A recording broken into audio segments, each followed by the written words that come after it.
Welcome, everyone, to our first mini series with RODA, the Responsible Offshore Development Alliance. Today, we are going to be discussing the fishing industry with our community members, talk about the challenges that they currently face, and share stories with the industry from the industry. So today we have Katie Almeida. She is the government affairs person for the town dock based in Point Judith, Rhode Island. Katie has worked with the town dock for 11 years and has been a ROTA board member since the organization was founded. Katie, did I get that right? Everything? Yes, Okay, great. So first off, why don't you tell us a little bit about the town dock and your role at the company? sure. So the town dock has been around for over 40 years at this point. It's about 46 years, I think, at this point right now. And they are heavily focused on squid, both longfin and ilex. And we are one of the biggest squid producers and processors on the East Coast. My role at the town dock is in government relations and sustainability. It's my job to follow the regulatory process for the species that we depend on. It's not just squid, it's fluke, scup, black sea bass, whiting, Mhm. a few other species as well. So I attend both the New England and Mid-Atlantic meetings. I'm on advisory panels. I'm on boards of some science communities. So I'm pretty busy. Yeah. And so how did you get involved with the town dock as their governmental liaison and sustainability lead? So it was actually a little bit of luck. Or a lot of bit of luck. Years ago, my first job after out of college, I was a port sampler for the biological sampling program run by NIMS. I was a contractor. So after about 12 years, that contract was up, and one of my ports to cover was Point Judith, and I was already familiar with the town dock because we would go in and sample species at the town dock, and I was familiar with some of the people who worked at town dock. So during one of my last days in that role, I was going around and thanking the different dealers for being so kind and easy to work with. Because it's I'm in there trying to measure fish when they're trying to box it up, Yeah. and get that stuff moving. So I was really thankful for them allowing me to be in the building. And they asked me what my next role was. And I said, honestly, I hadn't known. I've been looking for a job in the Mhm. field for months and just wasn't finding anything. And they said they might have something for me. And I honestly didn't think, like, I thought it was just something nice that they said. And they said, we'll call you back next week. And sure enough, they called me back next week. And I went Wow. in for a few interviews. And this is how I ended up here because they realized how important it was to start to pay attention to the management process, and they had full-time jobs and they just couldn't do it. So they Yeah. thought they'd bring someone else on to do it.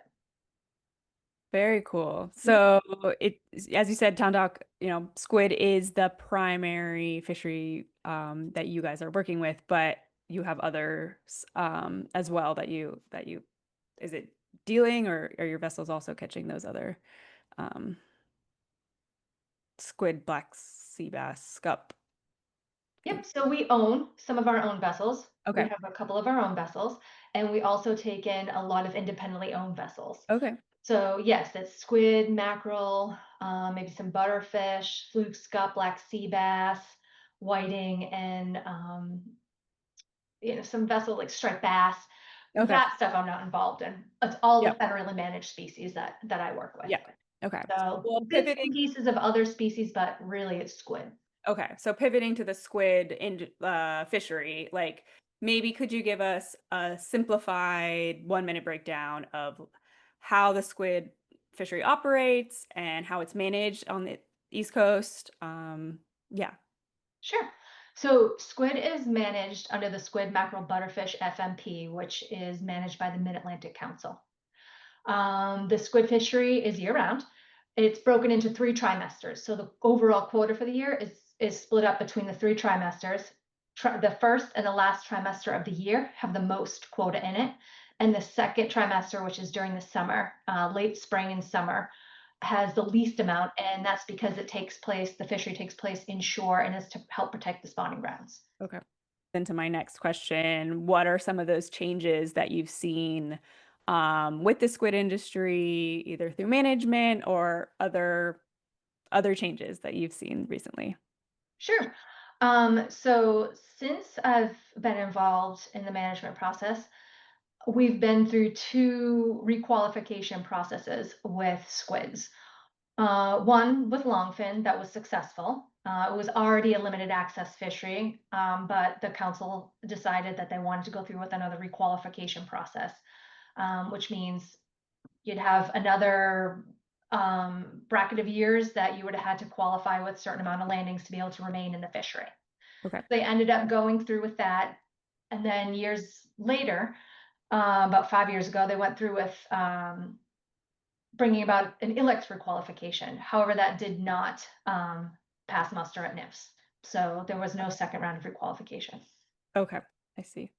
And then what about like other things that are happening in the marine space that obviously RODA is looking at not really fishery management day to day, but that's implications are there. But what else are you hearing on the docks or with your company that's something that you're concerned about or looking out for as the fishery continues into the future? So a big thing that, again, my involvement with RODA ever since the beginning has been offshore wind. Hmm. And that's been quite the process.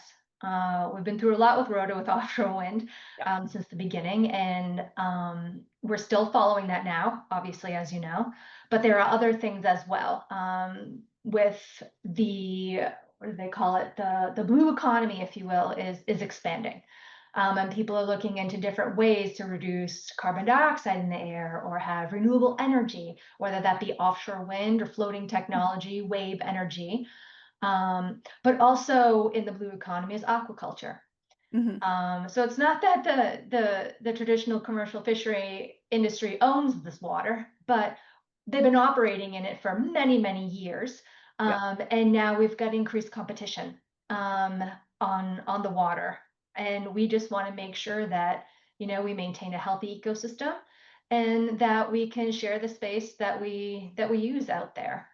We also want to make sure that, whatever is going on out there, whether it be built or whether it be aquaculture, is healthy for the ecosystem Yeah. and doesn't do any harm to it because we rely on a healthy and thriving ecosystem. Yeah. I think that's one of the things I hear a lot of, why are fishermen concerned with these new emerging uses of the ocean? Why can't you just go somewhere else? Like, what's the problem here? But it's, maintaining the ecosystem, making sure the species and population levels are healthy, and we're able to sample them as we have in past to inform some of those management decisions that happen later on. So it's not just an expansive, empty ocean out there. There's already a lot No. going on, and yeah. Yes, and one of the things you just touched upon of why can't you just fish somewhere else? And it's one of the things we've really tried to get the offshore wind industry to understand is that uh, the ocean is big, but the ocean's not big Yeah. in the way that, certain fisheries can only fish in certain areas. Either one, that's where the species is, or two, we're regulated by gear. Yeah. So the squid fishery fishes with small mesh. We can only fish in certain areas. We can't fish, for instance, on George's Bank where there have been squid seen, Hmm. but that's a large mesh area only, and we just aren't allowed to fish out there. Right. So it's not as easy as people think it is to just say, oh, just go find a new place to fish. Right. Right. Yeah. Um, so are there any other challenges that you want to touch on that you think that the sector is facing? We touched on a lot already, so perhaps. I would say one other thing that we're facing as a whole is climate change, Hmm. and how our species react to it, how we're able to react to it. Management and science is pretty slow to respond, and I think you'll hear scientists. I have heard scientists say that it's a glacial pace keeping up with this Yeah. stuff, and it's happening. It's been happening. And we are seeing it and have experienced it. So we need to be able to have fisheries and management that can react to those changes, Yeah. so we can be able to sustain the businesses we have and continue to provide food to people. Yeah. I think also so much of fisheries is backward looking, and so you don't have that real time integration with future projections of climate change or future projections of how populations might shift or whatever the case may be. So, as you said, it's slow already, but also we tend to look backwards rather Yeah. than projecting forward because we just don't know a lot of the times what it's going to be. I think those climate models are getting better, and hopefully that will have a cascading effect through, population models. I think that's already starting, but it does feel um, timely, but maybe we're not caught up to how quick we need to be. So, Exactly. yeah. So Town Doc has been a RODA member since the beginning, I believe, so Yeah. over 7 years. What value does RODA bring to your company or the company you work for? Um, we're a trade association of commercial fishermen and fishing businesses. So what do we bring to the Town Doc? So, as someone who's been involved since the beginning, we formed Rhoda realizing that this is a full-time job. There's a lot going on out there, and it's impossible to keep track of everything.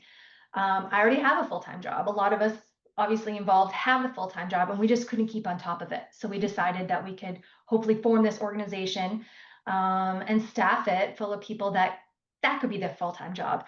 Yep. And that's what we've done. So I'm very thankful for Rhoda to be looking out for us on a daily basis. um, they have led, just to give a few examples, and Lane, you've been involved with these too, is when we first started, we were really having a lot of conversations and meetings with the offshore wind Mhm. contingent, and we hosted a couple of transit lane meetings. And that was a lot of effort, time, and money put into that from Rhoda. And we had people from up and down the coast. We had Coast Guard, we had scientists, we had offshore wind, we had industry people, and we brought all those people together to try and figure out a solution to that issue. Unfortunately, it didn't go our way, but we tried our best. And that's not a fault of Rhoda's.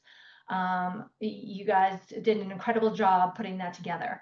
We also had the synthesis of the science, two of those, Mhm. to be able to find out what data gaps do we have with research, science in general. What do we need to study? What are our priorities? And I know we have two documents listed on our website, one for offshore wind directly on the ground and the other for floating. Mhm. So I just think you guys have done a great job advocating for us on our behalf when we just don't have the time to do that. Whether it be writing letters, which is a huge deal, the amount of reading that you all put into going through those documents with like a fine tooth comb and putting detailed comments together for us. Um, Meeting with Congress people, Senate, Mhm. um, and I would say boom as well. It's been a huge lift from the industry standpoint, and I'm very thankful that we have Rhoda out there to represent us and to keep a lookout for us. Yeah, it is so many things to be tracking. So, having a dedicated area person you can turn to or group that you can turn to try and like touch base and see what's going on. Mhm. That's the hope in my mind of what Rhoda can provide anybody in the commercial fishing industry. So across, East Coast, West Coast, primarily those two coasts right now, but we're always open to having more people jump in. Well, Um, and to add to that real quick, it's, for the past 7 years, it's been offshore wind. mhm. Um, we've got, as I mentioned before, a couple other things we need to keep Yeah. an eye out for. The MCDR, the marine carbon dioxide removal. Yep. We've already done a couple experiments on that. Here in the Northeast, we've got aquaculture, um, tidal energy, um, the AI with the data Data. centers that they talk about placing underwater. There's a lot that we still need someone looking out for us for, because we've got a lot of these technologies coming as people turn to the ocean for solutions to climate change. Yep. Yep. Um, Anything else you want to close on, or I have a few fun questions if you have anything I else. think that's it for right Okay. now. All right, so a few quick questions. What's your favorite seafood dish to cook or order at a restaurant? So I honestly I don't cook a lot of seafood here. The last time I cooked seafood, I got some MSC certified squid from the town dock. Love. Nice. And I cooked some awesome. We actually the town dock gave every employee a pound of squid, Oh, and we had sort of a not a competition, but everyone made their own dish and shared the recipe and pictures. nice. And I made an awesome buffalo calamari. Oh, So yum. it was great. And if I have to, when I order calamari out, that's my favorite. Promise it's not a plug, it truly is. It's got to be Rhode Island style, either buffalo or Rhode Island style with the hot peppers. I love good spiciness with it. Yum, that sounds great. Jaws or Finding Nemo? What movie has Jaws. the ocean? Jaws, all right. And this is a new friend is taking a poll, so I said I would ask this. Does a straw have two holes or one hole? Right off the bat, I have to say one. That's what I think, but Okay, yeah. I we'll mean, because take if a you're tally. drilling, yeah, it's like you drill one hole through a plastic for a straw. Yeah. Oh, this is like the dress question for like a few Yeah. years ago. Is it blue or is it gold? All right, well, that's all I have for today. Hopefully, we can keep these mini video podcast series going and get some, themes, hear more about offshore wind or MCDR, sci what science is going on. There's a plug for RODA members if you're interested in jumping on to a short 5 to 10 minute chat with me. I'd love to hear from you, and I'm sure our audience, which may be one person today, but hopefully the audience would love to hear from you too. So thank you so much, Katie, and looking forward to chatting with you again soon. Thanks, Lane. Thanks for all your hard work.